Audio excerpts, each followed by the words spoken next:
नमस्कार, आप सभी का आज सत्संग में स्वागत है।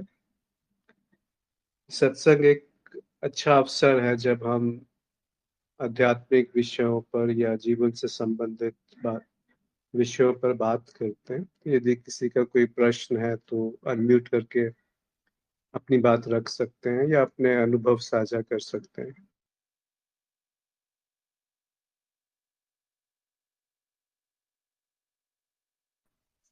मुझे लगता है यहाँ कुछ सिग्नल ब्रेक हुआ था।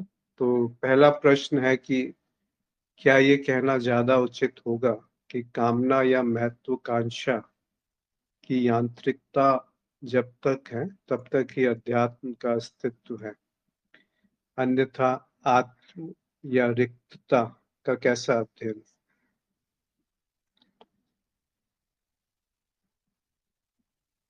इसको थोड़ा सा अगर हम ढंग से देखें, अपने अंदर झांक करके देखें, तो पाएंगे कि कामना और महत्वाकांक्षा जो जब भी होंगी वो यांत्रिक ही होंगी।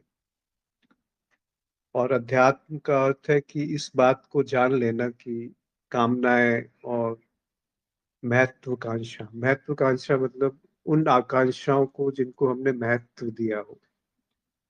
तो यहाँ पर आप पाएंगे कि एक महत्व देने वाला बरकरार है, मौजूद है, और किसी आधार पे उसको महत्व दिया गया है। क्योंकि जो हमें पुराने अनुभव हुए हैं उन्हीं के आधार पे हम आगे की आकांक्षा रखते हैं और उसको हम उससे जुड़ जाते हैं, उससे एक लगाव सा पैदा हो जाता है। तो ये जो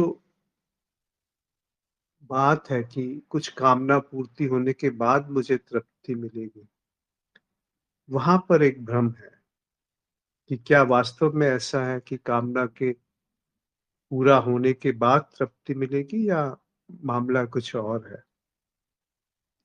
उस तरफ जब दृष्टि जाती है कि वो कौन सा धरातल है जहाँ कामनाएं पैदा होती हैं, या वो कौन सा धरातल है जहाँ पर संतुष्टि पैदा होती है। कामना का दूसरा अर्थ है जहाँ पर अतृप्ति है, जहाँ पर अभी भी कुछ चाह बाकी है कि मुझे कुछ भौतिक या मानसिक रूप से कुछ मिल जाए, यानी जो अभी है वो पूर्ण नहीं है। यदि जो अभी है वहां पे पूर्णता नहीं दिखी तो आगे कुछ।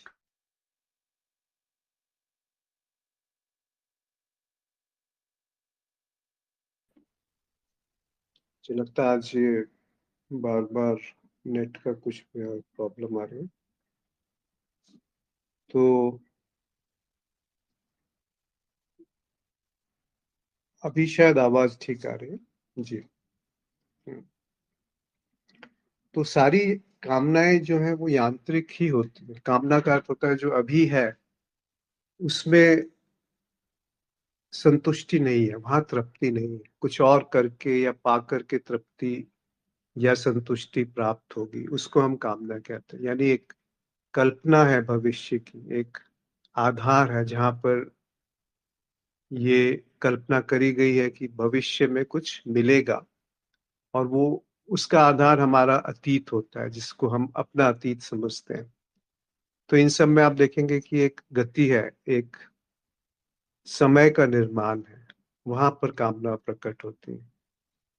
तो आपने बिल्कुल सही लिखा कि अध्यात्म का अर्थ तब तक है जब तक कामना मौजूद है, और जब तक कामनाओं की यांत्रिकता को यथावत नहीं देख लिया गया। जब कामनाओं की यांत्रिकता को देख लिया गया तो अध्यात्म भी वहीं पर निरर्थक हो जाएगा, वहां पे उसकी कोई आवश्यकता नहीं। अगला एक प्रश्न है कि मेरे होने में मैं भीतर से ठहर गई हूँ, पर अपने सहज स्वभाव से फिर गिर गिर जाती हूँ।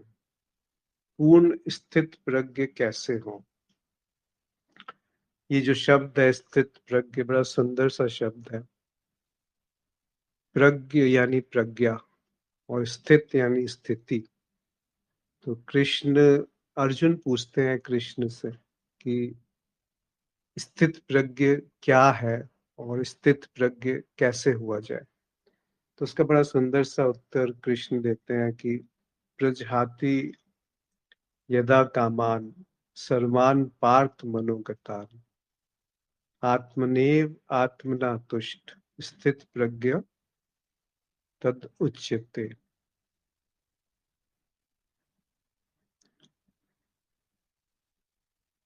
प्रजहाति का अर्थ होता है कि जो त्याग देना, समाप्त हो जाना, छूट जाना। सारी कामनाएं जब छूट जाती, यहाँ तक कि उनको छोड़ना नहीं पड़ता, जब वो छूट जाते हैं, त्याग नहीं करना पड़ता, त्याग हो जाता है। किन कामनाओं का? जो मन से गढ़ी गई है। सर्वान यानी सारी की सारी कामनाएं जो मन गढ़ंत है, जो मन के द्वारा निर्मित है, जब वो छूट जाती हैं और जब आत्म स्वयं में ही तुष्ट हो जाता है, यानी तृप्त हो जाता है, तो उसको स्थित प्रज्ञ कहते हैं। तो मौलिक बात कि कामना का होना ही असंतुष्टि है। ऐसा नहीं है कि कामना को पूरा करने के बाद तृप्ति मिलेगी, बल्कि देखा गया है कि कामना जितनी पूरी होती जाती है उतनी अतृप्ति बढ़ती जाती है। पहले हमारी छोटी सी कामना थी तो छोटी सी बात से तृप्ति मिल जाती थी। जैसे जैसे कामनाएं पूरी हुई तो अतृप्ति बढ़ गई, तृप्ति नहीं बढ़ी, अतृप्ति बढ़ गई। तो कृष्ण कह रहे हैं कि जब स्वयं में स्वयं स्थित होकर के जो संतुष्टि है, वही असल तृप्ति है, वही असल मुक्ति है, वही स्थित प्रज्ञ है। यानी वहां प्रज्ञा जो है वो स्थित हो गई। कहाँ स्थित हुई? स्वरूप में, अपने स्वरूप में स्थित हो। बड़े काव्यात्मक रूप से इसको कहा गया कि आत्मनेव आत्मना तुष्ट स्थित प्रज्ञ तद उच्यतो। उसी को स्थित प्रज्ञ कहा जा सकता है, जहां पर वो जो स्वयं है, जो स्वरूप है, जो कामना रहित स्वरूप है, जो उस आधार है जहाँ पे कामना जन्म लेती है और जहाँ कामना तुष्ट होती है। तो कामना का जो हम तथाकथित रूप से तृप्ति समझते हैं, वो वास्तव में अतृप्ति है। वो वास्तव में और ज्यादा कामनाएं प्रकट करती हैं। तो कामनाओं की जो संतुष्टि है या तृप्ति है, वो उसको भोग के नहीं है, वो उसको समझ के है कि वो क्या है जो कामना करता है, वो क्या है जो समझता है कि कामना करके मुक्ति या तृप्ति मिलेगी। तो आत्मनेव आत्मतुष्ट, जो स्वयं में ही संतुष्ट है, वो करना नहीं पड़ता, वो कहीं खींच के नहीं लाना, वो कुछ ऐसी स्थिति भी नहीं है कि जो प्राप्त होगी कभी समय में, क्योंकि मन ही करता है कामनाओं को, और मन ही उस तृप्ति की कल्पना करता है जो उस कामना को पूरा होने के बाद होगी।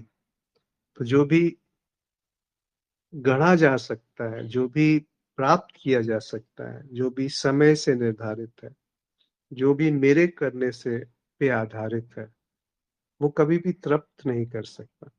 और जो बाहर से तृप्त करेगा वो कभी स्थित नहीं हो सकता। तो वो उसको प्रज्ञा नहीं कह सकते। तो जो आपका प्रश्न है उस पे ये लिखा है कि पूर्ण स्थित प्रज्ञ कैसे हो। पूर्ण और स्थित प्रज्ञ एक ही शब्द है। पूर्ण स्थित प्रज्ञ जैसा कुछ नहीं होता। तो ये प्रश्न पूछा जा सकता है कि पूर्ण क्या है, या स्थित प्रज्ञता क्या है। कैसे जब भी आप लाएंगे तो एक प्रक्रिया आ गई, फिर वो एक नई कामना प्रकट हो गई कि कुछ करके, कुछ कुछ जप जतन करके, कुछ जप करके, कुछ तप करके, कुछ साधना करके जो प्राप्त होगा वो प्रज्ञा है। तो कहीं ऐसा तो नहीं वो जो प्रज्ञा है वो धरातल है उसका, जिसपे बुद्धि प्रकट होती है। तो बुद्धि जहाँ स्थित हो गई, शांत हो गई, तो प्रज्ञा है, जो आंकड़ों पे नहीं चलती, जो समय पे आधारित नहीं है, जो मन गणंत नहीं है, जो मन के द्वारा गढ़ी नहीं गई। जिसमें अहम की कोई भूमिका नहीं है, वो प्रज्ञा है। और वहाँ पर प्रज्ञा यानी स्थिति और प्रज्ञा भी अलग-अलग नहीं है। ऐसा नहीं है कि प्रज्ञा में स्थित होना है। हम ज़्यादा से ज़्यादा ये कह सकते हैं कि जो कामना है, जो हमें हमारे स्वरूप से दूर करती है, बस उस तरफ दृष्टि होने से जो रह गया, अगर इसमें बिल्कुल स्पष्ट अंतर्दृष्टि है, प्रत्यभिज्ञा है, प्रतीति है कि जो भी मैं करूँगा, वो एक कामना ही है। मैं और कामना अलग-अलग नहीं है। और जिस क्षेत्र में, जिस भूमि में वो कामना जन्म लेती है, उस क्षेत्र में ही उसकी पूर्ति है। और दोनों ही मिथ्या है, मतलब मनगढ़ंत है, मन की बात है, सोच विचार का उत्पाद है। जब ये बात स्पष्ट होने लगती है, जीवन में उतरने लगती है, तो उसको स्थित प्रज्ञ कहा गया। काव्यात्मक रूप से वो कहते हैं कि जीवन में उतरने लगती है, या क्योंकि तत्क्षण वो बात दिखती है कि अभी तुष्टि है। वो तुष्टि जो है, वो संतुष्टि या तृप्ति जो है, वो भविष्य में नहीं है, वो अभी है, यही है। कहते कहते, सुनते सुनते वो तुष्टि है, देखते देखते वो तुष्टि है। ऐसा नहीं कि कुछ नया देख लूंगा या कुछ दिखा दूंगा, कुछ दुनिया को दिखा दूंगा तब तुष्टि है। वो तो फिर बहुत भ्रामक बात हो गई, बहुत ओछी सी बात हो गई। पर आप देखिए ना, मन उसी में गति करता है कि मैं कुछ बन करके दिखाऊं, या मैंने ये, आप किसी से बात कीजिए तो वो यही कहेगा कि मैंने ये किया, ये पाया, वो पाया। पर उसमें आप देख रहे हैं कितना अहम छुपा हुआ है। अहम और कामना एक ही बात है। कामना जो है वो अहम का की आड़ में छुप जाती है, और अहम जो है वो कामना के पीछे छुप जाता है। क्या अध्यात्म कामना और आकांक्षाओं के होने या ना होने पर निर्भर है? अध्यात्म का अर्थ होता है कि ये समझ लेना, स्पष्ट देख लेना कि मैं जो भी करूंगा वो मिथ्या है, वो झूठ है, मैं ही झूठ है। तो मैं जो भी करूंगा उसके आगे वो सब झूठ को ही बढ़ावा देगा। तो अध्यात्म यहीं पर समाप्त हो जाता है। ऐसा नहीं कि वो कामनाओं और आकांक्षाओं के होने या ना होने पे वो निर्भर करता है। जब ये दिख गया तो कामना भी प्रकट होंगी, आकांक्षाएं भी प्रकट होंगी, पर उसमें कोई जोर नहीं होगा, उसमें कोई बल नहीं होगा, वो निर्बल है। दिखेगी कि हाँ अभी ये कामना प्रकट है, पर साथ ही वहां पर होश भी प्रकट है कि ये जो कामना है, इसका वास्तविक स्वरूप क्या है। ऐसा नहीं कि इसकी अभिलाषा हो गई कि ये होश बना रहे, फिर वो वही गति हो गई जो संसार में गति है, फिर वो अध्यात्म नहीं रहा। अध्यात्म यानी जो आत्म है, जो स्वरूप है, जिसको कृष्ण कहते हैं आत्मनैव आत्मनतुष्टसि, मतलब वो जो आत्म है वो केवल आत्म से ही तुष्ट हो सकता है, प्रसन्न हो सकता है, तृप्त हो सकता है, मुक्त हो सकता है। ये अध्यात्म है, वो प्रज्ञा जिसमें स्थिति की आकांक्षा नहीं है। इतनी भी अपेक्षा नहीं है कि मैं तुष्टि को प्राप्त हूं, क्योंकि आत्म में असंतुष्टि हो ही नहीं सकती। अगर असंतुष्टि है तो वो कामना है, और कामना जो है वो मन के द्वारा निर्मित है, और मन जो है वो समय में गति करता है, और समय जो है वो विचारों के बिना संभव नहीं है। और जो विचार हैं वो आरोपित हैं, जिनका जन्म होता है, जिनकी मृत्यु होती है। जिसका भी जन्म होता है, जिसकी भी मृत्यु होती है, वो तुष्टि कैसे दे सकता है? तो आत्मा या आत्म किसी तुष्टि का मोहताज नहीं है कामना की पूर्ति के लिए, बल्कि इसका विपरीत है कि कामनाओं का होना ही असंतुष्टि को जन्म देता है।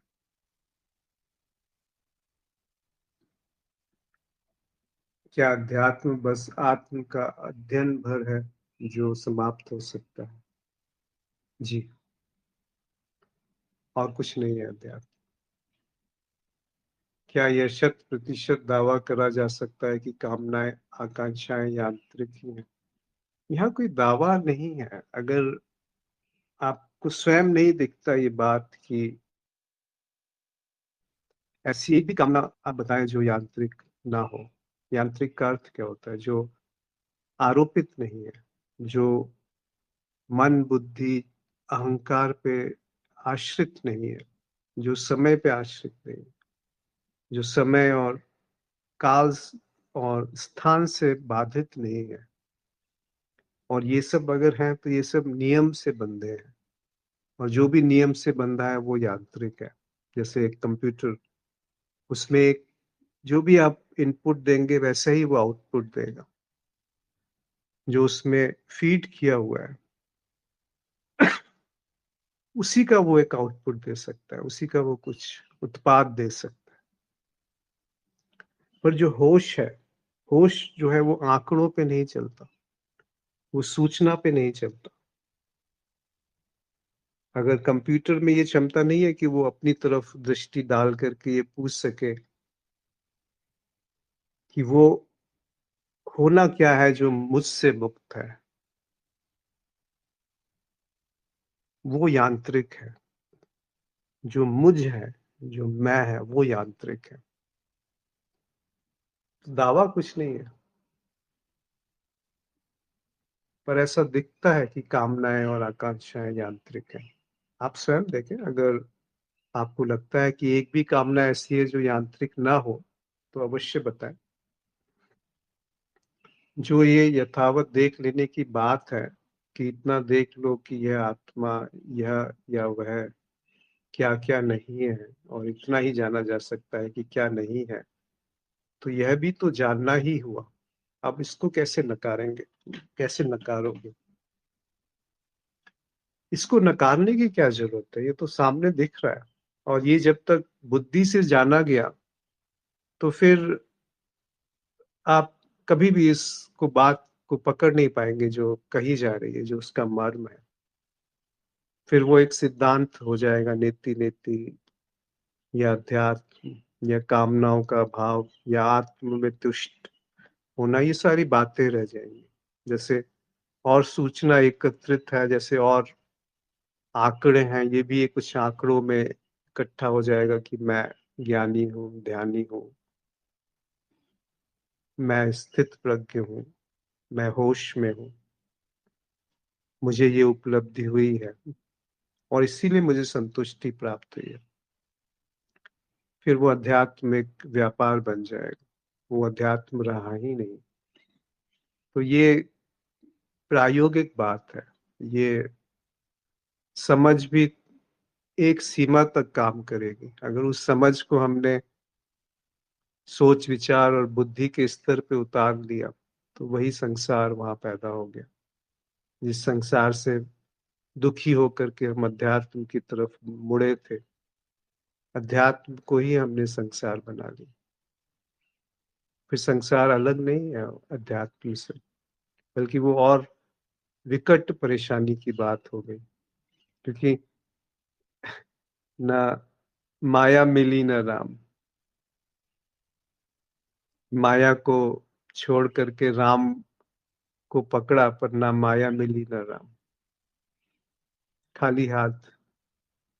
इससे अच्छा तो जो कामनाएं हैं, जो आकांक्षाएं हैं, अगर ये भ्रम है कि इनको भोग करके पूरा किया जा सकता है तो अवश्य भोग ले उनको।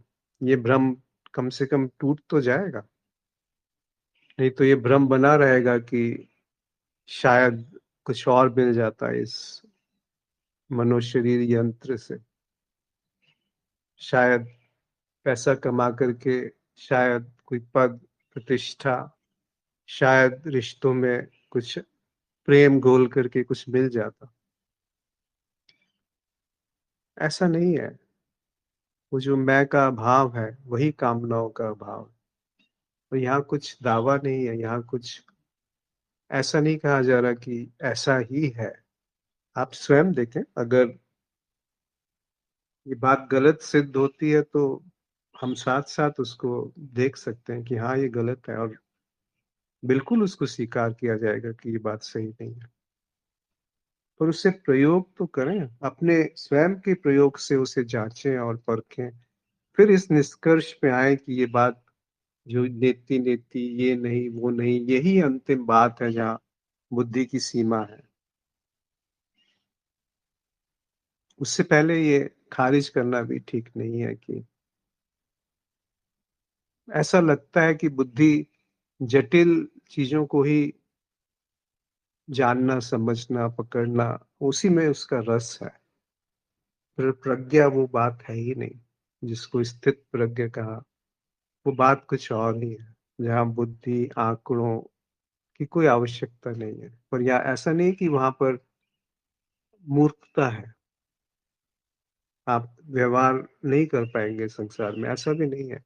वैसे अगर आप बिल्कुल सही तरीके से जानना चाहते हैं, तो ये बात कुछ हद तक सही है कि अगर होश है, तो आप काम नहीं कर पाएँगे इस संसार में। क्योंकि वहाँ पे मैं ही नहीं है, जो काम करेगा इस संसार में। पर उस धरातल की एक जो प्रकाश है, वो इतना शुद्ध है कि वो इस धरातल पे भी आपको काम करने से में अवरोध नहीं भी पैदा करे, ऐसा भी हो सकता है। मतलब दोनों तरह के संत मिलते हैं जो बिल्कुल सुध-बुध खो बैठते हैं अपने शरीर की, खाने की, मन की। वो अलग स्थिति है, उसको हम उस तरफ ना ही जाएँ तो अच्छा है, क्योंकि वो बयान नहीं कर पाएँगे कि वो किस स्थिति में है। और भी ऐसे संत हैं जो उस होश से व्यवहार निष्ठ हो जाते हैं, मतलब व्यवहार में तत्परता आ जाती है, व्यवहार में कुशलता आ जाती है। पर अंदर से वो बिल्कुल निर्लिप्त हैं, मुक्त हैं, आत्म नेव आत्मतुष्ट। वो भी आत्म में से ही आत्म में तुष्ट हो रहे हैं। बेशक वो संसार में व्यवहार करते हैं जैसे कि सब करते हैं, आप पहचान नहीं पाएँगे। जो सूफ़ी है, जो संत है, उसको आप नहीं पहचान सकते कि वो कौन है, जब तक कि वो ना वैसा ना हो जाए जो बिल्कुल ही शुद्ध-बुद्ध खो बैठे। उसको उसको फिर लोग पागल समझते हैं, उसको हो सकता है पूरा समाज तिरस्कारित कर दे, क्योंकि उसकी बात कोई समझ नहीं पाएगा कि वो किस तरह से, किस तुष्टि से वो प्रकट है। पर अगर उस होश का एक अंश भी चख लिया, तो वो व्यवहार कुशलता में भी आ सकता है। पर ये सारी बातें केवल एक सिद्धांत नहीं है, खुद इसको जीवन में उतरने का एक अवसर तो दीजिए। तो क्या जीवन में जो होता है वो सब हम ही करते हैं, पूर्व निर्धारित कुछ भी नहीं है? इस पे काफ़ी बार चर्चा हो चुकी है कि वास्तव में हमारे हाथ में बहुत कम है, बहुत छोटी-सी चीज़ें हैं जिसको हम अपने हाथ हमारे नियंत्रण में है वो, उसी को हम सब कुछ समझ लेते हैं। उसी से मैं इतना पुष्ट हो जाता है, अहंकार इतना पुष्ट हो जाता है कि मेरे किए बिना थोड़ी कुछ होगा। आप अगर वास्तव में देखेंगे तो मेरे हाथ में कुछ भी नहीं है। जो कुछ भी है वो कहीं न कहीं से सीखा हुआ है, सिखावन है, जाना हुआ है, जो जनाया गया है, जो बताया गया है, जो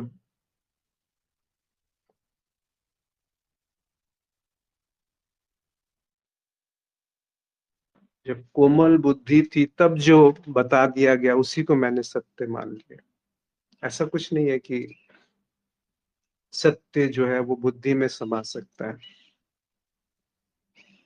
ये प्रश्न ही बेकार है कि सब कुछ पूर्व निर्धारित है कि मेरे हाथ में कुछ है। अध्यात्म को इससे कुछ लेना देना नहीं। वो सब नियम, यांत्रिकता, इन सब की बात है। जो अध्यात्म है वो इस दोनों का धरातल है, जहाँ पे ना पूर्व निर्धारण है ना।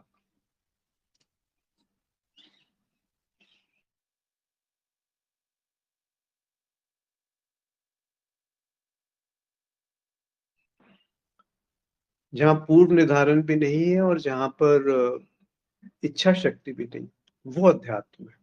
अध्यात्म का अर्थ ये नहीं होता कि कुछ मान करके बैठ जाओ कि छोड़ दिया, सब कुछ तो भाग्य ही है, सब कुछ तो पूर्व निर्धारित है। या अध्यात्म का अर्थ ये भी नहीं होता कि मैं पुरुषार्थ से सब कुछ पा लूंगा। बार बार वही एक बात अष्टावक्र की याद आ जाती है जब इस विषय पे बात होती है कि इदम कृतम इदम न इति द्वंद्वम मुक्तम यदाचित धर्म अर्थ काम मोक्षेषु निरपेक्षम तदा भवेत। यानी ये जो द्वंद्व है कि ये किया ये नहीं किया, जब तक ये नहीं छूट जाता तब तक वो निष्कामता, वो स्थित प्रज्ञता, वो आत्मतुष्टता क्या है वो दूर दूर तक पता नहीं चलेगा। तो अष्टावक्र मुनि कहते हैं कि ये किया ये नहीं किया, जब ये द्वंद्व ही छूट गया, ये द्वैत ही छूट गया। ये तो एक उदाहरण से उन्होंने कहा कि ये किया ये नहीं किया। तो धर्म अर्थ और काम मोक्ष, इनमें कोई अपेक्षा नहीं रहती, इनसे कोई कामना नहीं रहती, इनसे कोई कुछ मिलने की संभावना ही समाप्त हो गई। क्योंकि वो जो मिलने वाला था वो नहीं रहा, वो गिर गया, वो छूट गया। छोड़ा नहीं गया, छूट गया। कामनाएं छोड़ी नहीं गई, छूट गई। त्याग नहीं करना है, त्याग हो जाता है। परिपक्वता, वो आत्मतुष्टता, वही त्याग है। जैसे आप खाने में आपके विष है, तो वो देख करके आप उस खाने का त्याग करने के लिए कुछ मेहनत नहीं है, वो देखना ही उसका त्याग है।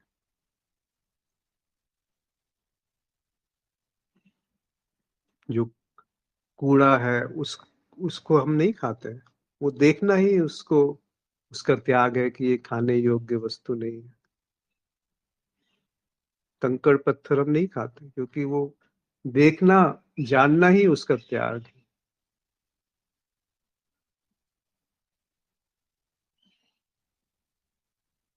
अब परोक्ष ज्ञान क्या है? परोक्ष का अर्थ होता है जिसमें जो सीधा नहीं है, जो किसी न किसी माध्यम से मिला है। तो सारा ज्ञान जो है वो परोक्ष ज्ञान है, यानी किसी न किसी माध्यम से वो मिलता है हमें। आज उसका अर्जन होता है, इकट्ठा किया जाता है। तो अपरोक्ष ज्ञान केवल एक है, वो है आत्म ज्ञान या स्वयं का ज्ञान। केवल उसको ही हम अपरोक्ष ज्ञान कह सकते हैं। जीवन का सबसे बड़ा दुर्भाग्य क्या है? आत्मज्ञान का अभाव। वो जो संभावना थी मनुष्य में, जिसके लिए शायद देव भी तरसते हो, क्योंकि इस पृथ्वी लोक में बहुत सुंदर संतुलन है देव और देव असुर के बीच में। उस द्वैत का बहुत बड़ा सुंदर सा एक संतुलन यहाँ पे उपलब्ध है। आज के दिन देखिए ना, बहुत सारी संभावनाएं हैं कि हम एक एक्सट्रीम में जा सकते हैं या दूसरी अति कर सकते हैं। पर आज के दिन आप ऐसे ऐसे जो संत हैं जिनको पहले शायद जीवन भर हम नहीं जान पाते कभी, आज वो यूट्यूब पे भी उपलब्ध है, जहाँ पर आप उनसे संपर्क कर सकते हैं, या वो अपनी जो उनकी आसपास लोग हैं उनकी जो वार्ता है वो भी वहाँ पे रिकॉर्ड करके डाली हुई है, और सब कुछ झोलमाल भी यूट्यूब में उपलब्ध है। सब कुछ भ्रम और जो मनोरंजन के साधन है वो भी बहुत सब उपलब्ध है। तो दोनों संभावनाएं, अति की संभावनाएं उपलब्ध है आज के जीवन में। चुनाव, अगर हम इसे चुनाव कहें, इसे चुनाव भी नहीं कहना चाहिए। अध्यात्म का अर्थ है कि जो चुनाव कर रहा है उस तरफ दृष्टि हो जाए। तो जीवन का सबसे बड़ा दुर्भाग्य यही है कि जो समझ रहा है कि दुर्भाग्य और सौभाग्य वो क्या है, उस तरफ दृष्टि ना जाना, उसको ना देख पाना, और मृत्यु का आ जाना। मृत्यु से पहले ही अगर ये बात नहीं देखी गई कि जो जिसकी मृत्यु होती है वो कुछ और है, यानी जो शरीर है उसकी मृत्यु होती है, जो मन है वो भटकता है। तो मन भटके ना, उससे क्या फर्क पड़ता है, उसका तो काम ही है भटकना। भटके, पर वो दिख रहा है कि ये भटक रहा है तो वो नहीं भटकेगा। वो जो कृष्ण कहते हैं कि प्रजहाति यदा कामान सर्वान पार्थ मनोगतान, मतलब मन से जो गति है वही उसकी कामनाओं की धरातल है, जहाँ पे वो पैदा होती है, और जहाँ पे उसको लगता है कि यहाँ पे कामनाओं में पूर्ति या तुष्टता या तृप्ति मिलेगी। यदि सत्य तक बुद्धि या तर्क से नहीं पहुंचा जा सकता तो हम कैसे बोल सकते हैं कि सत्य सत्य अद्वैत ही है? नहीं बोलना चाहिए, क्योंकि जो भी आप बोलेंगे वो सत्य नहीं होगा, असत्य ही होगा। पर इसका अर्थ ये भी नहीं है कि इस बात को देख लेना कि ये असत्य है, वहां पर जो उपलब्ध है उसकी एक उसका जो स्थिति को आप अब शब्दों में बयान करेंगे तो वहां पे आप चूक जाएंगे। पर ये नहीं कह सकते कि वहां कुछ नहीं है। ये फिर एक दोबारा से वही बात आ जाती है कि इसको जीवन में अवसर दीजिए, फिर इस प्रश्न का उत्तर आप किसी निष्कर्ष पे नहीं आएंगे कि ऐसा ही है। अभी ऐसा दिखता है, पर ऐसा ही है मुझे नहीं पता, क्योंकि जो मुझे पता चलेगा वो अधूरा होगा, वो झूठ होगा, वो सीमित होगा, वो द्वैत होगा। तो पहला कदम बहुत महत्वपूर्ण है कि वो क्या अद्वैत की तरफ पहला कदम है या पहला कदम द्वैत की तरफ है। अगर द्वैत की तरफ है तो वो द्वंद्व पैदा करेगा, फिर धर्म, अर्थ, काम और मोक्ष बहुत महत्वपूर्ण हो जाएंगे। फिर उनसे छुटकारा नहीं मिल सकता, इतनी आसानी से नहीं मिलेगा जब तक कि वो कामनाओं को यथावत नहीं देख लिया गया। आचार्य रामानुज जैसे अनेक ऋषि सत्य को विशिष्ट अद्वैत, द्वैत, भेद, अभेद आदि दर्शन से प्रतिपादित करते हैं। तो क्या हमारा माया और सत्य को बिना जाने, जो बुद्धि से समझ पाना संभव भी नहीं है, किसी का सत्य को अद्वैत बोलना उचित है? बोलना तो उचित नहीं है, पर देखना, और ऐसा देखना जिसमें कोई देखने वाला ना हो, फिर बात कुछ और होती है। फिर ये इतनी परिभाषाओं में जाने की भी जरूरत नहीं है। वैसे मैंने इतना इसका अध्ययन नहीं किया जो आपने लिखा है, विशिष्ट अद्वैत, द्वैत, भेद, अभेद। ये जितने भी दर्शन है ये बिल्कुल सही है, इसमें कोई कोई भी त्रुटि नहीं होगी। पर जिस समय, जिस संदर्भ में, जिसने जिनको कहा, उस संदर्भ को पूरा देखना पड़ेगा। तो अभी जो बुद्धि है ना बहुत चालाक हो गई है, बहुत एक तरह से शातिर हो गई। तो वो कुछ भी अपने अनुसार उसका अर्थ निकाल लेती है। तो पुराने वक्तव्यों को छोड़कर जो अभी घट रहा है, जैसे एक अभी सामने एक दृश्य है, एक कुछ चिड़िया इधर से उधर उड़ रही है, उसमें जीवन है क्या? बिना उसको कोई नाम दिए, बिना वहां पे कोई प्रक्षेपण किए, अपने आप को बिना प्रक्षेपित किए उस पे अगर वो दिख रहा है तो वो जीवंत है, वो समाधान है, वो बौद्धिक कसरत नहीं है, बुद्धि विलास नहीं है।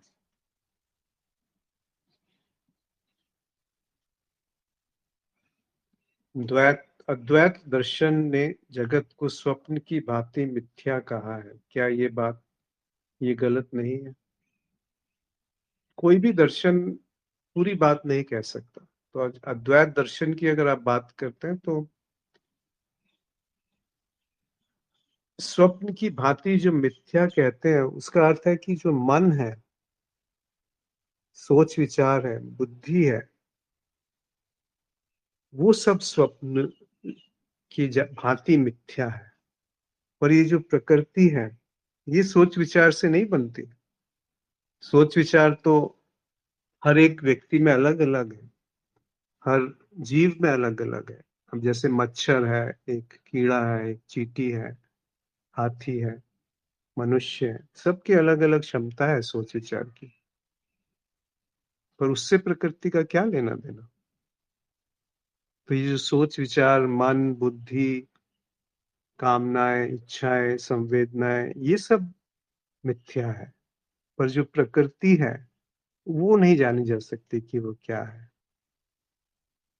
उसको नहीं जाना जा सकता कि वो क्या है। वो अज्ञेय है। और जो पुरुष है, जो उस प्रकृति का धरातल अगर आप कहना चाहें, वो भी अज्ञेय है। तो जो जाना जाएगा वो केवल माया को जाना जाएगा। और माया जान करके जो तथ्य है, जो प्रकृति है, वो प्रकट है। और इसके आगे कोई दूसरा कदम नहीं है।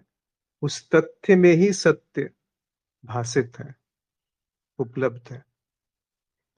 अगर हम वहां पे थोड़ी सी भी भूल कर जाएं कि उस तथ्य के पीछे पुरुष को जानने का प्रयास करेंगे तो फिर वही माया का खेल दोबारा से शुरू हो जाएगा, सोच विचार बुद्धि का खेल शुरू हो जाएगा। तो अद्वैत कोई दर्शन नहीं है। अद्वैत एक जीवन का अभिन्न, अविभाजित दर्शन है। दर्शन यानी दिखना है, जहाँ कोई देखने वाला नहीं है।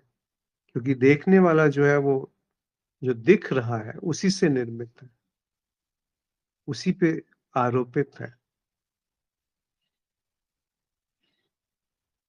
क्या अद्वैत को ऐसे समझा जा सकता है कि जीव जगत और ईश्वर तीनों एक ही हैं, इनमें कोई भेद नहीं? जी हाँ, आप सही कह रहे हैं। अगर पूर्व निर्धारण सत्य है और सभी निष्कर्ष उसे प्रमाणित करते हैं, तो क्या पुनर्जन्म भी इसी बात को पुष्ट करेगा? कृपया इस बात को कुछ और स्पष्ट करें। इसमें कुछ कहने जैसा है नहीं। अगर हम इस जन्म को जो अभी घट रहा है इसको सत्य मानेंगे तो पुनर्जन्म भी सत्य है।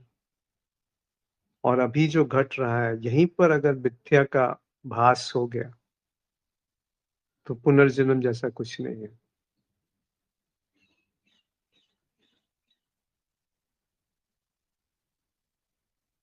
तो कोई मित्र आज का जो हमारा संवाद हुआ उस पर कुछ कहना चाहते हैं? ऐसी कोई बात जो शायद समझ में ना आई हो, या हो सकता है कुछ कुछ त्रुटि रह गई हो बताने में, या कोई त्रुटि रह गई हो जिससे अगर आप साथ साथ चलते हुए हम देख पाए तो वहां सुधार कर दिया जाए कि हाँ ये बात आपकी सही है।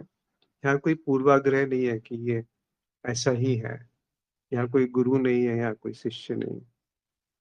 बस कुछ मित्र हैं जो साथ साथ कुछ किसी ऐसे पथ पे चल पड़े हैं जहाँ कोई पथ नहीं है, जहाँ कोई रास्ता नहीं।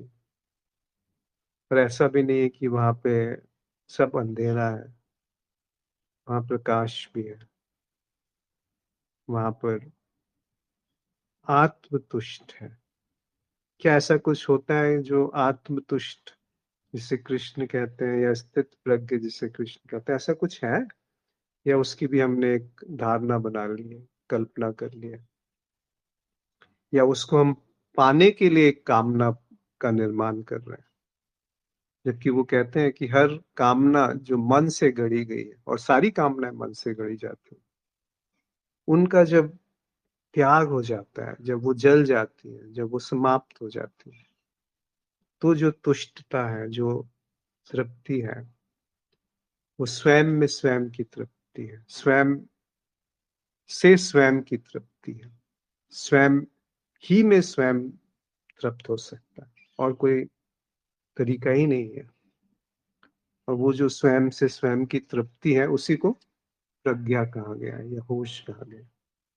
उसकी अपनी एक बुद्धि है, उसका अपना एक अभिव्यक्ति है, उसका अपना एक सौंदर्य है, पर वो आप किसी की नकल करके नहीं देख सकते उसको, ना समझ सकते, ना पढ़ के, ना सुन के। नहीं जान पाएंगे कि कौन ये केवल शाब्दिक शब्दों में बयान कर रहा है, और कौन किसके जीवन में उतर गया है। फिर भी एक अंतर्दृष्टि, एक एक तरीके से उस वातावरण में वहां कुछ मौजूद होता है जो संक्रामित कर देता है उसको। आप उस उससे अनछुए आप नहीं रह सकते, पर वो प्रभाव थोड़ी देर टिकेगा, जब तक कि वो स्वयं आपने जीवन में परख करके उसको जांच नहीं लिया, क्योंकि फिर भी अंत अंत में वो एक प्रभाव ही रहेगा। इसीलिए साथ साथ चलने का महत्व है। अगर कुछ कीमती है, कुछ मूल्यवान है, कुछ अमृत है, वो है साथ। किसका साथ? ऐसे ही कुछ पथिक का साथ जो हमारी तरह उस खोज में निकला है, जो किताबों में नहीं मिलेगी, जो संसार में नहीं मिलती, जो इच्छा पूर्ति में नहीं मिलती। तो उस खोज में ईमानदारी की बहुत बहुत बहुत महत्व है। बस एक शब्द, अगर ईमानदारी हमने समझ ली, तो कुछ भी हो, ईमानदारी को नहीं छोड़ना, तो अध्यात्म सही दिशा पा लेगा। तो कोई मित्र कुछ कहना चाहते हैं तो कह सकते हैं।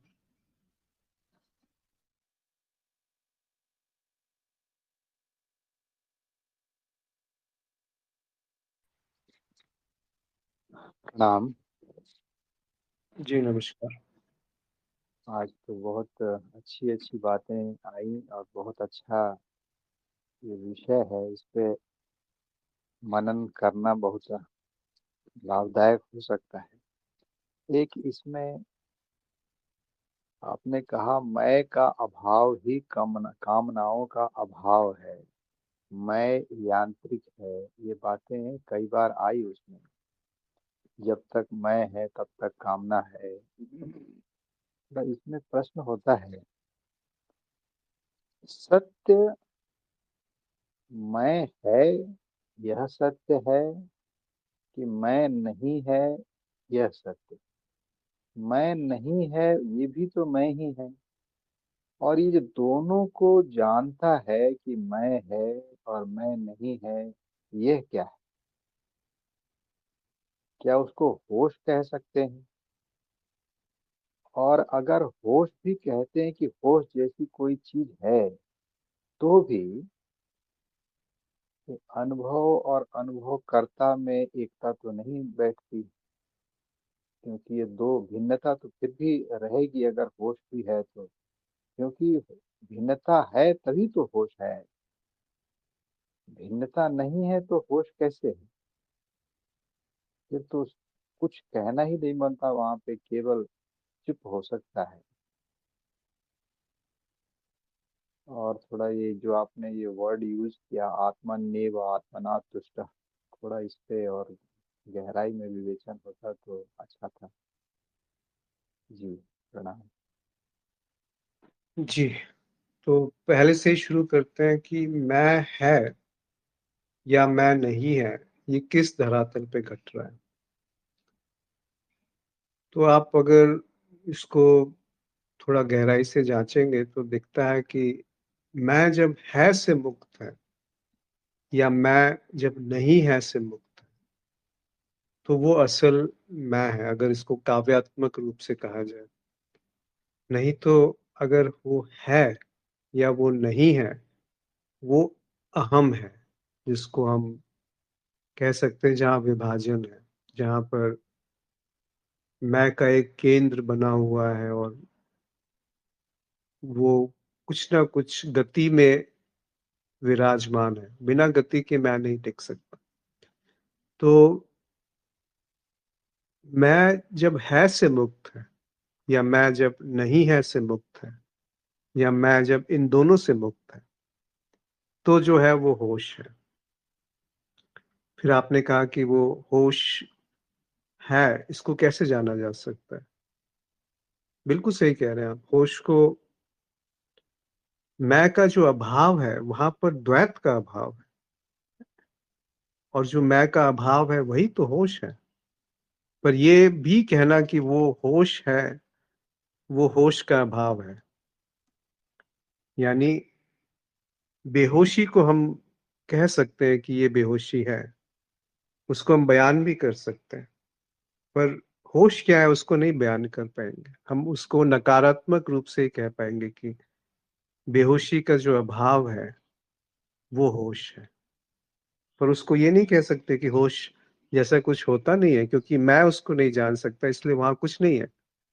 ये कहना तो फिर ठीक नहीं रहेगा। तो होश, मैं का अभाव ही तो होश है। मैं यानी कामना, मैं एक कामना है। अगर कामनाएं हटा दें तो मैं का अस्तित्व समाप्त हो जाएगा। मन, सोच विचार, बुद्धि, स्मृति, इनको अगर आप महत्व नहीं देंगे तो जस का तस जो है वो वहां प्रकट है। वो क्या है वो नहीं कह सकते, वो नहीं जान सकते। वो बयान करने की आवश्यकता भी नहीं है, क्योंकि बयान आप उसी को कर सकते हैं जिसका अनुभव कर सकते हैं, जो सीमित है, जिसमें मैं का केंद्र मौजूद है। पर इसका अर्थ ये भी नहीं कि वहां कुछ नहीं है। अगर मैं अंधेरे में नहीं देख सकता तो अंधेरे में कुछ नहीं है, ऐसा कहना तो ठीक नहीं है। जैसे अगर आप माइक्रोस्कोप आंखों के सामने लगाएंगे तो दृश्य बदल जाएगा, उसके अंदर पता नहीं कितने कीटाणु और क्या क्या दिखेंगे। मुझे वायरस नहीं दिखता, इसका मतलब वायरस नहीं है। मुझे इंफ्रारेड, अल्ट्रासाउंड, ये सब नहीं दिखती, ध्वनि नहीं सुनाई पड़ती। पर कुत्ते को सुनाई पड़ती है वो ध्वनियां जो इंसान नहीं सुन सकता। पर इंसान के आगे उपकरण लगा दे कान में तो वो भी सुन लेगा। वैसे ही आंखों के आगे कुछ उपकरण लगा दे तो आप सितारों को देख सकते हैं, या एक छोटे से हाथ के पे कितने कीटाणु हैं उनको देख सकते हैं। क्योंकि आंखों की क्षमता नहीं है इसका मतलब वो नहीं है, ये बात सही नहीं है। इसी तरह से जैसे बुद्धि की क्षमता नहीं है कि होश को नहीं जान पाए, तो होश जैसा कुछ नहीं होता, ये बात ठीक नहीं है। वो उपकरण की क्षमता नहीं है उस तक, उसको जांच करने की, पहचानने की और उसको बयान करने की। क्या इस बात को हम स्वीकार नहीं कर सकते? नहीं कर पाएंगे, क्योंकि मैं का अंत है वो। इस बात को देखना, स्वीकार करना, मैं का अंत है, मेरा अंत है। पर मेरा अंत है तो वहां कुछ नहीं है, ये बात उतनी उचित नहीं लगती। फिर आपने कहा कि आत्मनेव आत्मतुष्ट। आत्म को की जो तुष्टि है, जो तृप्ति है, जो संतुष्टि है, वो कब है? जब वो आत्म स्वयं में समाहित है। वो कब है? जब कामनाएं छूट गई, जब मन की गति जो है, जो वो कहते हैं कृष्ण मनोगतान, मतलब मन की जो गति है, मन गणंत जो चीजें हैं, जिसको हम माया कहते हैं। माया दो होती है, दो तरह से आप समझिए माया को। माया एक जो जगत मैंने निर्माण किया है, और एक माया जिसको हम माया शब्द बड़े स्वरूप को भी हम प्रकृति को भी माया कहते हैं। पर अगर हम दो अलग अलग शब्द करें तो शायद स्पष्ट होगा कि जो मन, बुद्धि, सोच विचार, संवेदनाओं, अहंकार से निर्मित है उसको माया कहिए, और जो है उसको प्रकृति कहिए, जिसमें माया का कोई हस्तक्षेप नहीं है। माया के पहले भी वो थी, बाद में भी है और बाद में भी रहेगी। ये शरीर पहले बन गया, मैं बाद में आया, तो फिर आप कैसे कह सकते हैं कि मैं जो है वो अनादि है, अनंत है? ये जो मैं बनता है ये माया है। पर इस मैं के बनने और बिगड़ने को अगर देख लिया गया यथावत, तो जो रह गया वो तथ्य है या प्रकृति है। बस वहीं तक हमारी गति हो सकती है बुद्धि के द्वारा। उसके आगे सत्य क्या है वो फिर बहुत अटकलें हो जाएंगी, बहुत। जैसे किसी ने कहा कि अद्वैत को सत्य कैसे घोषित कर रहे हैं, नहीं कर सकता। पर आप देख सकते हैं कि अद्वैत ही है। अब उसे आप सत्य का नाम पसंद नहीं है तो मत दीजिए उसे सत्य का नाम, पर उससे जो है वो बदल नहीं जाएगा। तो जब कृष्ण कहते हैं आत्म ये आत्मतुष्ट, यानी जो स्वयं है, वहां पे जो असल तृप्ति है वो तभी मिल सकती है जब मैं का भाव है, जब मन का भाव है, जब कामनाओं का भाव है। उसी को आप स्थित प्रज्ञ कहते हैं, यानी कि वो प्रज्ञा की वहां पर अमृत टपकने लगा। फिर वो आत्म जो है वो उपस्थित है, उसकी उपस्थिति में फिर जीवन बह रहा है। उसकी आकांक्षा नहीं है, उसकी कामना नहीं है, क्योंकि कामना करने वाला नहीं है वहां पे। शायद मैं अपनी बात रख पाया, नारायण जी। जी जी जी, पूरा तो क्लियर नहीं हो पाया, लेकिन कुछ हद तक हुआ।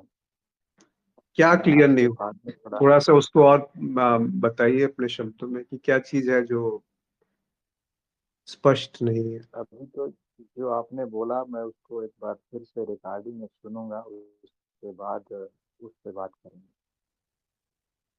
जी जी। अभी वो पूरा से आत्मसात नहीं हो पाया जो आपने बोला अभी। ये नारायण जी, आत्मसात करने की ऐसी चीज है ही नहीं, क्योंकि आत्मसात नहीं हम कुछ, करेंगे जब समय है, बुद्धि है, आंकड़े हैं, समझ है, मैं हूं, विभाजन है, उद्देश्य है, लक्ष्य है, प्रयास है, ये सब आत्मसात, ये नहीं है विषय बुद्धि का। बस इतनी बात तो देखनी है कि जो जो भी बुद्धि में मैं जान पाऊंगा, आप हमारे को लगता है कि हम बुद्धि से उसे समझ लेंगे, पकड़ लेंगे। आप बुद्धि से बहुत सीमित चीज पकड़ सकते हो, उसकी एक सीमा है। क्या इस बात पे आप साथ में हैं मेरे? बिल्कुल। तो बुद्धि की अगर सीमा है तो वो यंत्र उसकी क्षमता में नहीं है कि जो होश को जान सके। तो आत्मसात कैसे करेंगे? आत्म समर्पित हो सकते हैं आत्म में, पर आत्मसात नहीं कर सकते। आत्मसात का अर्थ है कि आप उसे बुद्धि से नहीं समझ सकते। अगर आप आत्मसात का अर्थ ये समझते हैं कि मैं छूट गया और आत्म रह गया, तो फिर बात दूसरी है। पर यदि आप समझते हैं कि कभी दोबारा सुन के उससे बुद्धि से समझ लेंगे, तो वो संभव नहीं है। अभी जो हवा बह रही है उसका जो स्पर्श है, अभी जो कानों का स्पंदन है, अभी जो समझ है बिना कोई समझने वाले की, वो तो अभी मौजूद है। वही तो जीवन है। यहाँ बुद्धि की आवश्यकता नहीं है, यहाँ होश की आवश्यकता है। और होश के धरातल पे बुद्धि प्रकट होती है, काम करती है, और कभी वो भ्रमित भी कर देती है। तो उस होश की तरफ दृष्टि होना आवश्यक है।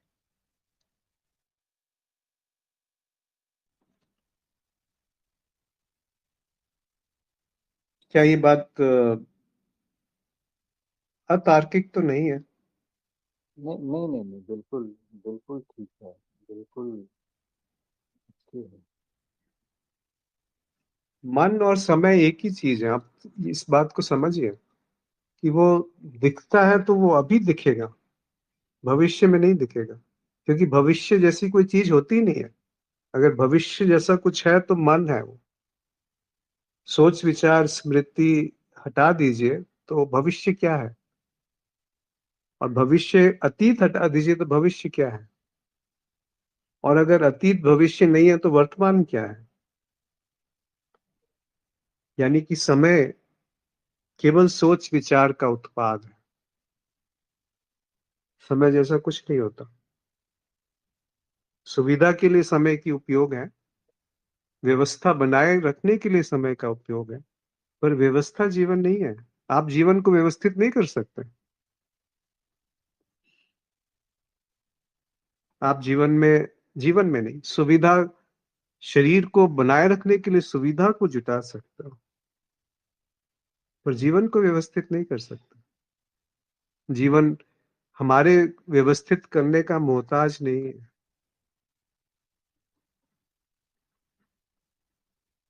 इस पे एक प्रश्न है, क्या जीवन है?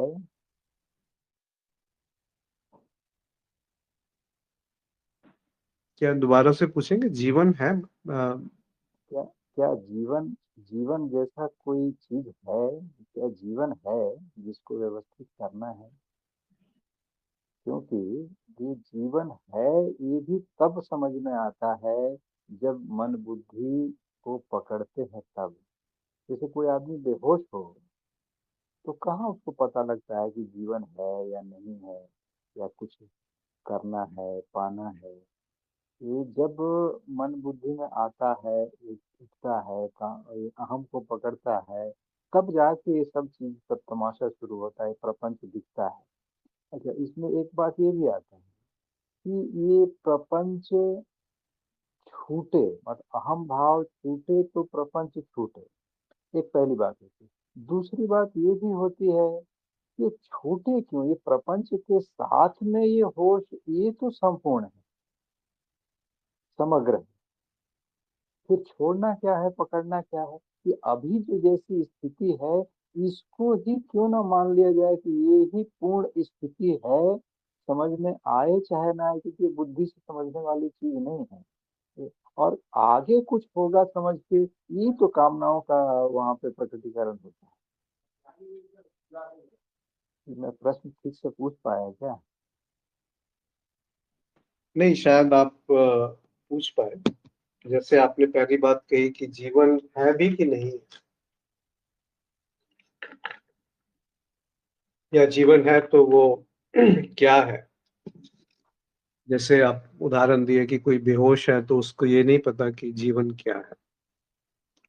आप वहां तक क्यों जाते हैं? अभी जो हम समझते हैं कि हम जागृत हैं, जब होश, तथाकथित रूप से जो हम, जिसे हम होश में होना कहते हैं, तो अब हम जान रहे हैं क्या जीवन क्या है? कैसे जानेंगे? कोई विधि नहीं है। पर इसका अर्थ ये भी नहीं है कि जीवन नहीं है। तो जो नहीं आपने बात कही नहीं वो 100% सही है, या लगता है, दिखता है कि सही है, कि जो भी प्रपंच है उसमें कुछ भी करना उसी प्रपंच को गति देने जैसा है। तो निदान क्या है, मतलब डायग्नोसिस क्या है, और उपचार क्या है, ट्रीटमेंट क्या है? निदान है यथावत देख लेना कि जो मैं की गति है वो जीवन में अवरोध है। जीवन में अवरोध है, शरीर को बनाए रखने में, व्यवस्था बनाने में, सुविधा जुटाने में, मान सम्मान प्रतिष्ठा रिश्तों को बनाने में अवरोध नहीं है। वो व्यवस्थित हो सकता है, पर सब कुछ व्यवस्थित है। अभी थोड़ी देर के लिए मान के चलिए आपका पेट भरा हुआ है, अभी आपकी कहीं रुचि नहीं है, कुछ देखना नहीं है, कुछ सुनना नहीं है, किसी मनोरंजन में भी रुचि नहीं है, शरीर में कहीं दर्द नहीं है, कुछ पैसे की आपको दिक्कत नहीं है, कुछ किसी को दिखाना नहीं है, कुछ देखना नहीं है, फिर क्या है?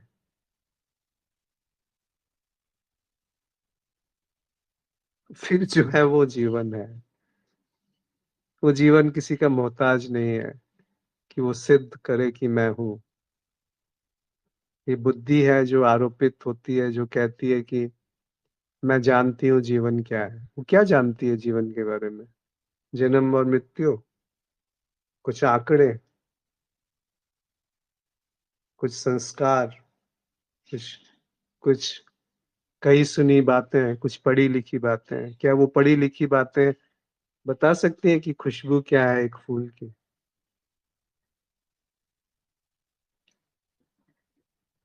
वो जीवन है जो खुशबू है, जो हवा का स्पर्श है, जो कानों में ध्वनि है। पर वो किसी सीमित सीमा का वहां पर भी मोहताज नहीं है। दूसरी इंद्रियां प्रकट होंगी तो जीवन अपने नए स्वरूप में वहां प्रकट रहेगा। ये नहीं कह सकते कि बुद्धि नहीं पकड़ सकती तो वो जीवन नहीं है।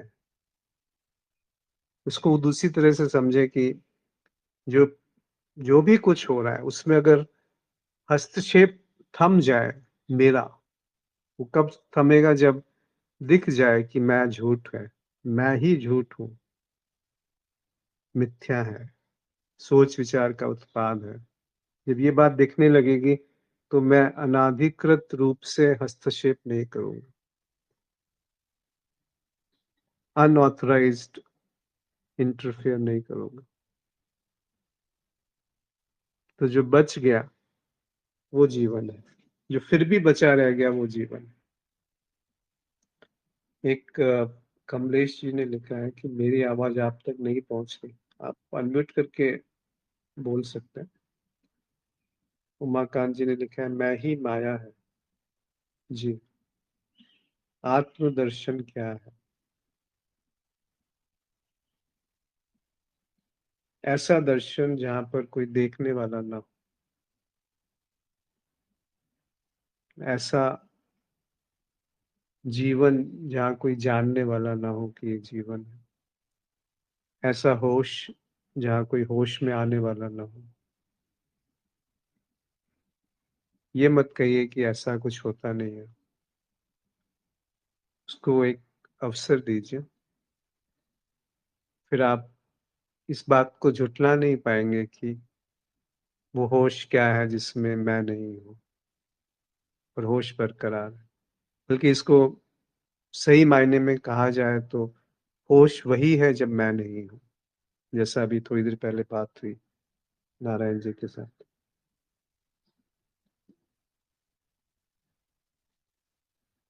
अनंत जी ने लिखा है कि नाम रूप और अन्य उपाधियों मान्यताओं के से परे अपने होने मात्र की शुद्ध अनुभूति या स्मृति भी क्या अंततः असत्य है? सूचित करना है कि आज मेरा सत्संग में पहला दिन है। मैं पंकज जानंद मिश्रा, उम्र 52 साल, हाजीपुर बिहार से हूँ और पिछले 1 माह से आपको सुन रहा हूँ और आपके प्रेम में पड़ गया हूँ। नाम रूप और अन्य उपाधियों मान्यताओं के परे अपने होने मात्र की शुद्ध अनुभूति या स्मृति भी क्या अंततः असत्य है? जी। देखिए, कोई भी अनुभूति जिसको आप नाम देंगे वो झूठ ही होगा। कुछ भी अगर अनुभव में आ गया तो वो सत्य नहीं हो सकता। तो आप हम सीधे इस निष्कर्ष पे आ जाएंगे कि जो अनुभव में नहीं आ सकता वो सत्य है, या इस निष्कर्ष पे आ जाएंगे कि जो अनुभव कर रहा है वो सत्य है। क्योंकि बुद्धि को कुछ सहारा चाहिए, वो बिना सहारे के नहीं खड़ी हो सकती। तो जब बुद्धि इतनी कुशाग्र हो जाती है, इतनी तीक्ष्ण हो जाती है कि वो देख लेती है कि जो भी अनुभव में आएगा वो सीमित है, वो झूठ है, तो वो एक परिकल्पना कर लेती है जिसको हम साक्षी कहते हैं। बहुत कुटिल हो गई है बुद्धि। जब वो सब शब्द का उपयोग किया गया होगा उसमें जीवंत होगा वो शब्द, साक्षी। आज के दिन में तो हमने भी उसको एक परिभाषा में सीमित कर दिया। नहीं कर सकते। बल्कि ये कहा जाए कि होश में क्या अनुभव है वो होशवाणी, होशवान ही बता सकता है। पर विडंबना यह है कि वहां कोई होशवान नहीं है जो ये जान सके, कह सके कि ये होश है। उसकी एक उसका एक अनुभव बाद में बताया जाता है, पर वो अनुभव होश नहीं है। और अगर आप दूसरी तरीके से देखना चाहें तो ये भी सत्य है कि जो अभी घट रहा है वो होश है।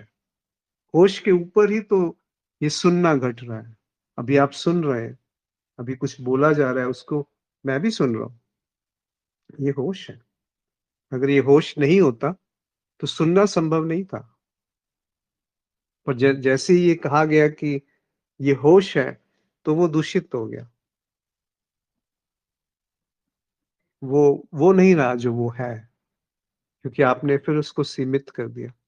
इसीलिए थोड़ा सावधान रहने की आवश्यकता है कि किसी निष्कर्ष पे हम ना आ जाए। जैसे हम किसी निष्कर्ष पे आएंगे तो हम निर्मित होंगे, यानी होश में आने वाला निर्मित होंगे। फिर आप उसको कुछ भी नाम दीजिए, वहां पे द्वैत बना रहेगा, द्वंद बना रहेगा। जैसे थोड़ी देर पहले बात हुई मैं का होना और मैं का नहीं होना।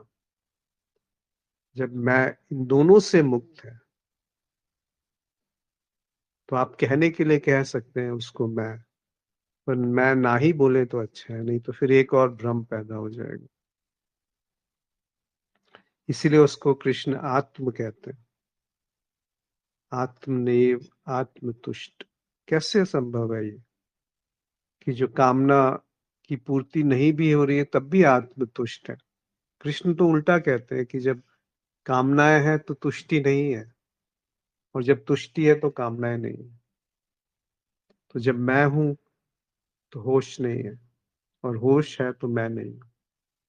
वही बात को अलग तरीके से कहा गया। क्यों? क्योंकि ये दो नहीं है, दो भाषित होते हैं। होश पे बेहोशी भाषित भाषित होती है, प्रकट होती है, आभासित प्रतीति होती है कि वो है, पर वास्तव में दो नहीं है। तो इन अनुभूतियों, अनुभवों के को यथावत देखना बहुत एक अनोखी घटना है, अगर उसको काव्यात्मक रूप से कहा जाए, उसको अलंकारित रूप से कहा जाए, सुशोभित रूप से कहा जाए कि होश में ही बेहोशी प्रकट होती है और लुप्त होती है। वो जो धरातल जिसपे बेहोशी प्रकट होती है वो होश है, पर वहां पे होश वाला कोई नहीं। बल्कि कहने वाले तो कहते हैं कि कोई अनुभव नहीं है वहां पे। पर वो बात बेमानी है जब तक हम स्वयं उसको न जांच लें। जिसको हम संबोधि कहते हैं, वहां कुछ है नहीं, कुछ विशेष नहीं है,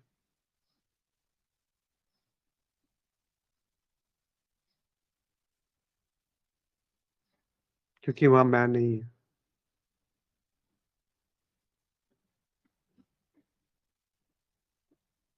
जब मैं था तो हरि नाही, अब हरि है तो मैं नाही। सब अंधियारा मिट गया जब दीपक देखियो माही। प्रेम गलियती साकरी तामे दो न समाये। तो अनुभव तभी तक संभव है जब तक अनुभव करता है, और अनुभव करता तभी तक संभव है जब तक अनुभव है। पर ये दो हैं क्या? जब नहीं है दो, तो विभाजन भी क्यों करा जाए?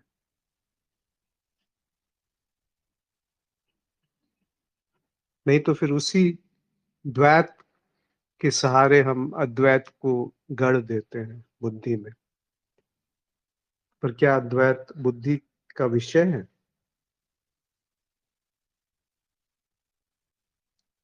इस पे थोड़ा सा मनन कीजिए। और कोई मित्र या अनंत, आप कुछ और यदि स्पष्ट ना हो पाया हो तो।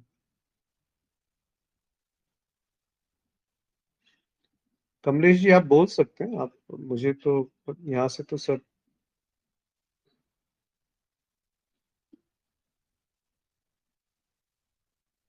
आपके एंड में कुछ परेशानी होगी अगर आप बोल नहीं पा रहे तो।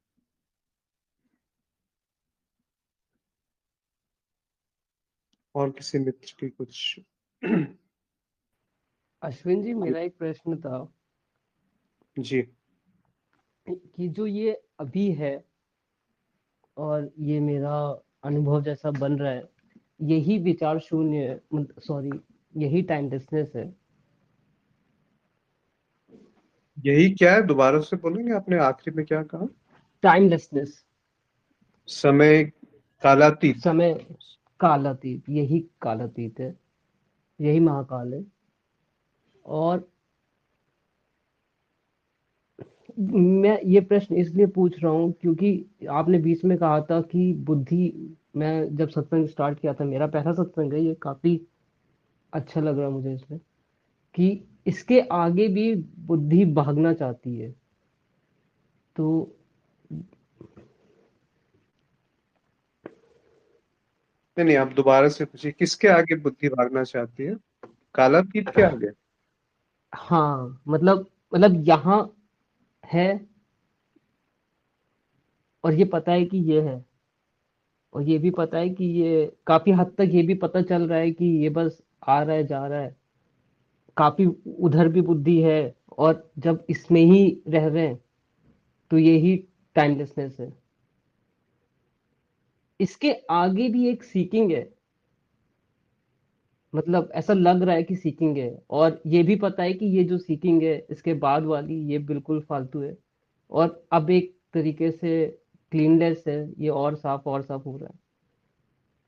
मतलब मुझे नहीं पता मैं इसके आगे क्या बोलूं, या मेरे सब निकल नहीं रहे, या वो पैराफ्रेज नहीं कर पा रहा हूँ मैं। और मैं, आप कुछ बोलेंगे इसके बारे में? बस मैं ये हाँ पूछ रहा मैं, आप ये बताइए ना कि अभी कालातीत है, ये आप कैसे जान रहे हैं, कौन जान रहा है, क्या जाना जा रहा है? कालातीत मतलब क्या? समयहीनता या टाइमलेसनेस यानी क्या? हूँ। ये होशी कालातीत है। होश? होश यानी क्या?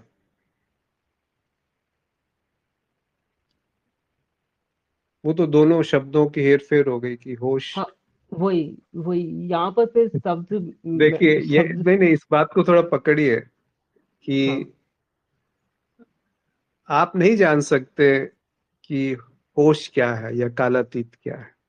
आप इतना जान सकते हैं कि काल क्या है। आप इतना जान सकते हैं कि बेहोशी क्या है, क्योंकि आप स्वयं बेहोशी हैं। जो हाँ, बेहोशी है वो होश को नहीं जान सकती, तो फिर कालातीत के परे क्या है वो कौन जानेगा? पहले ये तो जान लें कि कालातीत क्या है। आपने बिल्कुल सही कहा कि उसकी एक सीकिंग बन गई, क्योंकि सीकिंग इसलिए बनी क्योंकि जो अभी है वो नहीं जाना गया। जिसको आप कालातीत शब्द से संबोधित कर रहे हैं वो क्या है? कौन है जो जान रहा है कि कालातीत करके कुछ होता है? ऐसा कुछ है क्या वहां पे? जब ये बात मैं कह रहा हूँ, तो जैसे मतलब मैं कालातीत भी कह रहा हूँ, ये भी शब्द ही है, और महाकाल भी उसका ही शब्द है जो मुझे 2-3 दिन से स्ट्राइक कर रहा है माइंड में। और इसमें जो ये मैं भी है, जो ये बोल रहा है, ये पूरा एक प्रोसेस है, जो ये पूरा चल रहा है, ये पूरा एक प्रोसेस है, बस वही प्रोसेस बोल रहा है आपसे भी अभी, इन इन सम सेंस। और जब वो बंद हो गया,